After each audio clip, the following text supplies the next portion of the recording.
Hello guys, welcome back to my channel smart learning. पिछली video में हमने exercise 4.1 के 5 to 8 क्वेश्चन करे थे। आज हम करेंगे 9 to 12 क्वेश्चन। ठीक है, तो आज हमारी एक्सरसाइज कंप्लीट हो जाएगी। 9 क्वेश्चन में हमें क्या गिवन है? Vitamin A and B are found in 2 different food. हमें ए और बी विटामिन है, वो हमारे किस फूड के अंदर है? F1 और F2 के अंदर। ठीक है, F1 हो गया, F2 हो गया, और विटामिन ए है, एक विटामिन बी है। तो यहाँ देखो 1 यूनिट ऑफ फूड 1, F1 के लिए इन्होंने बताया है 2 unit of vitamin A, 2 unit of vitamin A, 3 unit of vitamin B. ठीक है, इतना हो गया। 1 यूनिट ऑफ फूड 2, जो फूड 2 है उसके लिए 4 यूनिट हमें विटामिन ए की चाहिए और 2 यूनिट विटामिन हमने बी की चाहिए। ठीक है, 1 unit of food F1 and F2 cost. अब कोस्ट बताइए F1 और F2 के लिए। पहले हम क्या लिखेंगे कि F1 को हमने x माना है, F2 के लिए हमने y माना है। ठीक है, तो कोस्ट फंक्शन मीन्स z हमारा क्या हो जाएगा? देखो F1 के लिए इन्हें कितने कोस्ट पड़ रही है? 5, तो 5 इंटू एक्स हो जाएगा। फिर हमें y के लिए मीन्स F2 के लिए कितनी कोस्ट पड़ रही है? 2.5, तो 2.5 और जीरो का कोई मतलब नहीं होता, 2.50 y भी लिख सकते हैं हम। ठीक है, नहीं तो 2.5 y भी लिखोगे तो ये भी गलत नहीं है। ये इक्वेशन क्या हो गई? हमारी z फंक्शन हमारे पास आ गया है। उसके बाद हमें क्या गिवन है? The minimum daily requirement. अब देखो मिनिमम बोला है इन्होंने फॉर विटामिन ए के लिए मिनिमम रिक्वायरमेंट इन्होंने बोली है। ए के लिए कितनी है? 40 यूनिट, एंड बी के लिए हमें कितनी बोली है? 50 unit. Assuming that any things in excess of daily minimum requirement of A and B is not harmful. कि मिनिमम रिक्वायरमेंट से अगर हम एक्सेस में कुछ विटामिन ले तो वो हमारे लिए हार्मफुल नहीं है, मतलब उससे ज़्यादा ले सकते हैं हम। Find out the optimum mixture of food F1 and F2 at the minimum cost. हमने यहाँ पे क्या बतानी है? मिनिमम कोस्ट बतानी है इसकी। ठीक है, which meets the daily minimum requirement of vitamin A and B, formulate this LLP। तो हमने ये चीज़ भी देखनी होती है कि मिनिमाइज दिखाना है या मैक्सिमाइज दिखाना है। तो यहाँ पे देखो ए मशीन के लिए जो भी विटामिन है, जो ये हमारे वो कितने बताए हुए हैं? मिनिमम 40 यूज़ कर सकते हैं। मिनिमम मतलब इतने तो करने ही हैं, इसके बिना हमारे जो बॉडी के अंदर एनर्जी नहीं आएगी। ठीक है, तो यहाँ पे विटामिन ए है, यहाँ पे 40 हम कम से कम कर सकते हैं। तो 2x + 4y इसका लेना है क्योंकि हमने, और यहाँ 40 है। 40 क्या है? मिनिमम है ना, तो ये क्या हो सकते हैं? ये वाली जो नंबर है वो क्या हो सकते हैं? 40 से ज़्यादा हो सकते हैं, इसलिए हम यहाँ पे ये वाला साइन लगाएंगे। तो यहाँ पे 3x + 2y क्या है? Greater than 50। इन्होंने बोला है ना things in excess of daily minimum requirement. जो डेली मिनिमम रिक्वायरमेंट है अगर उससे हम एक्सेस में ले रहे हैं तो वो हमारे लिए हार्मफुल नहीं होगी। तो ये इक्वेशन हो गई है, और साथ में क्या हो जाएगा? x and y greater than 0।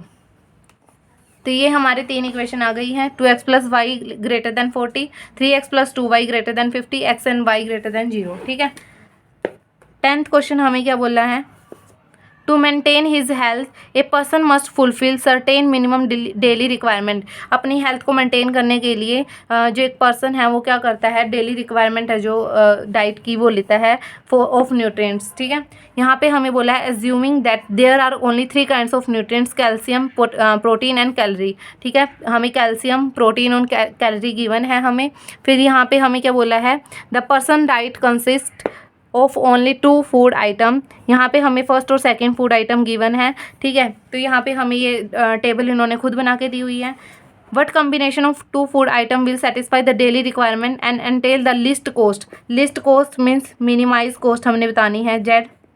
ठीक है, यहाँ पे देखो प्राइस बताया हुआ है। फूड 1 का प्राइस कितना है? 0.60 मीन्स कोस्ट है ये, और प्राइस फूड 2 की हमारे पास कितनी है? तो जेड फंक्शन हमारे पास क्या हो जाएगा? 0.60x + 1.00y। देखो 1.00 हमारे पास 1 ही रहता है, तो 0.6 लिख सकते हैं इसको, और इसको लिख सकते हैं y। ठीक है, 1 × y हमारे पास क्या हो जाएगा? क्योंकि y हो जाएगा। तो ये हमारे पास जेड फंक्शन आ गया। यहाँ पे हमें बोला है कैल्शियम के लिए मिनिमम रिक्वायरमेंट हमारी क्या है? मिनिमम डेली रिक्वायरमेंट कि इतनी तो होनी चाहिए, इससे ज़्यादा हम ले सकते हैं। तो यहाँ पे देखो हम मान लेते हैं फूड F1 के लिए, फूड F1 हमारे लिए क्या है? x हो जाएगा, और सेकेंड टाइप का फूड हमारे लिए क्या हो जाएगा? y हो जाएगा। तो यहाँ पे इक्वेशन क्या बनेगी? 10x + 4y, और डेली रिक्वायरमेंट कितनी है? 20। इन्होंने कहा मिनिमम डेली रिक्वायरमेंट, मतलब ये वाली नंबर हमारे क्या हो सकते हैं? ज़्यादा हो सकते हैं। यहाँ पे क्या हो जाएगा? 5x + 5y greater than 20। फिर यहाँ पे क्या हो जाएगा? 2x + 6y greater than 13। ठीक है, और साथ में हम ये तो लेंगे ही x y ग्रेटर देन 0।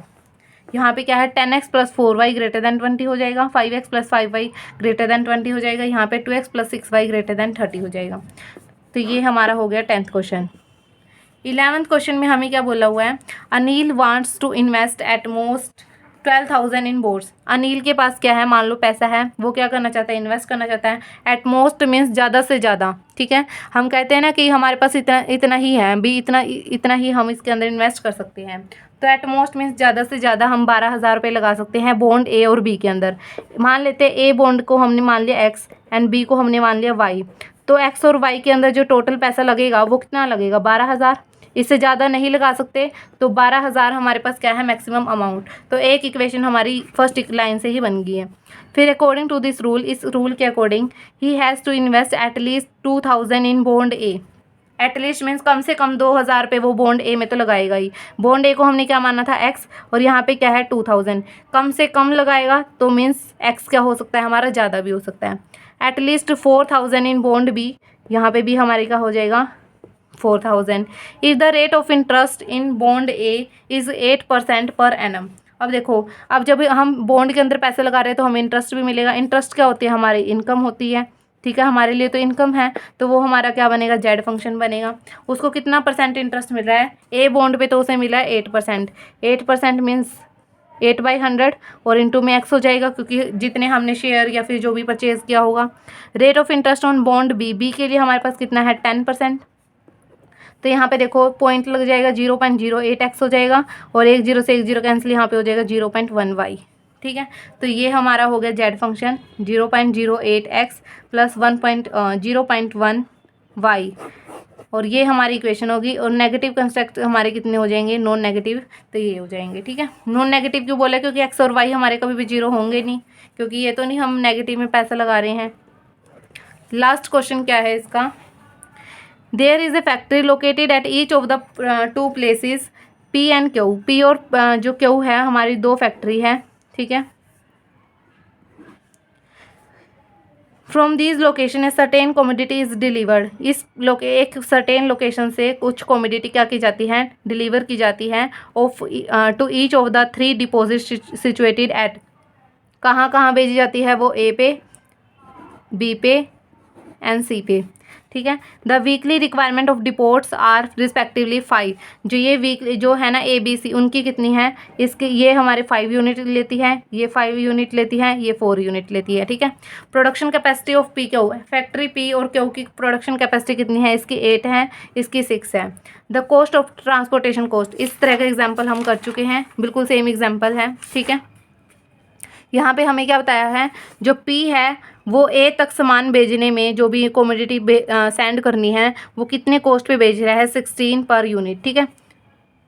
ए को सामान भेजा 16 पर यूनिट में भेज रहा है, बी को सामान भेजा 10 रुपीज़ पर यूनिट में, इसको सामान भेजा सी को 15 रुपीज़ में, फैक्ट्री क्यू ने भेजा 10 रुपीज़ में, ठीक है, इसने 12 रुपीज़ में और इसने 10 रुपीज़ में, ठीक है। इतना हो गया, कॉस्ट का काम हो गया हमारे पास।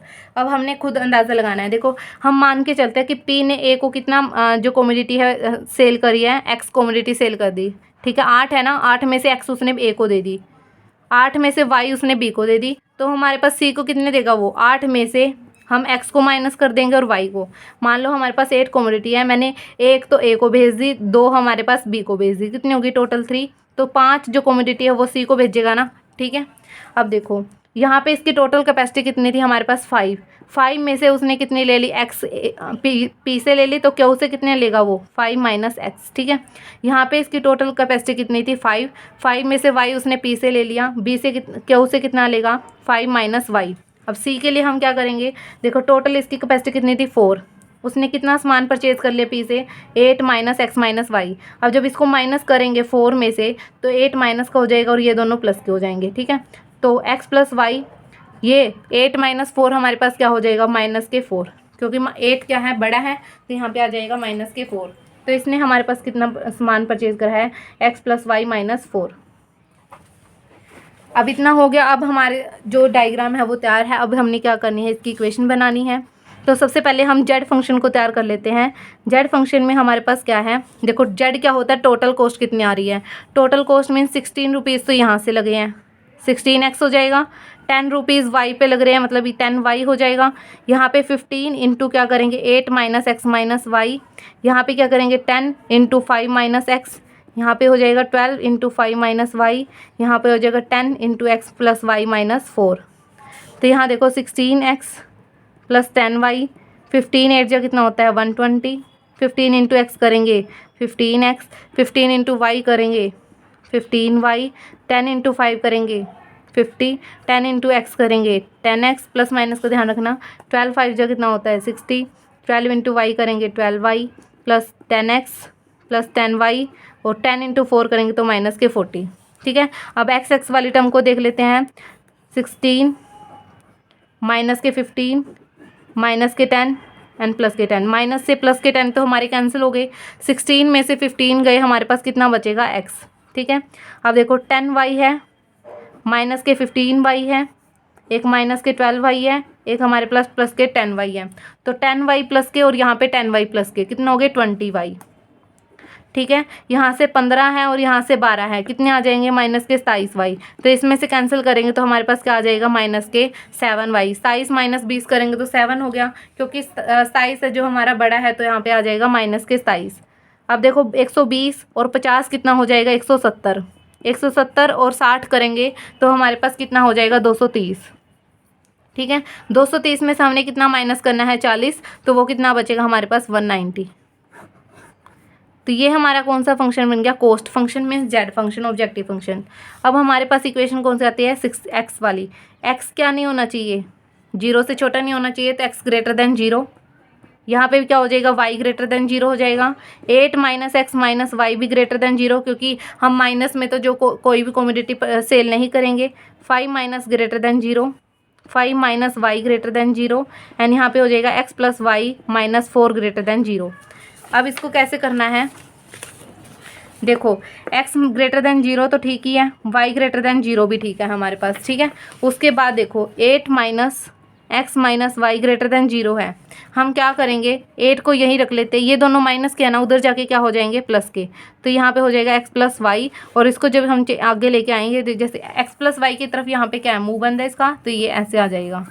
ठीक है, फिर क्या है 5 माइनस एक्स ग्रेटर देन 0, यहाँ पे क्या हो जाएगा साइन ऐसे ही रहेगा, माइनस का एक्स उधर जाके क्या हो जाएगा प्लस का एक्स हो जाएगा। इसको कन्वर्ट करेंगे तो हमारे पास क्या हो जाएगा, क्योंकि 5 की तरफ यहाँ पे क्या है मुंह खुला है इसका, तो यहाँ पे ये हो जाएगा। ठीक है, फिर 5 माइनस वाई ग्रेटर देन 0 है, तो यहाँ पे भी सेम क्या हो जाएगा ग्रेटर देन 0, और यहाँ पे हो जाएगा। ठीक है, इसी तरीके से X plus Y minus 4 greater than 0 है, एक्स प्लस वाई यहाँ पे सेम माइनस 4 उधर जाके क्या हो जाएगा प्लस का 4। ठीक है, तो ये हमारी क्या हो गई 5 इक्वेशन हो गई 6, और यहाँ पे हमारा क्या था जेड फंक्शन। ठीक है, ये रही हमारा जेड फंक्शन हो गया, यहाँ पे ये हमारी इक्वेशन हो गई है। ठीक है गाइज, तो आज हमारी एक्सरसाइज कंप्लीट हो गई है। आई होप आपको समझ आई होंगी। नेक्स्ट वीडियो में हम एक्सरसाइज 4.2 का बेसिक कंसेप्ट और कुछ जो ये थ्योरी गिवन है वो करेंगे। ठीक है guys, thank you for watching my video.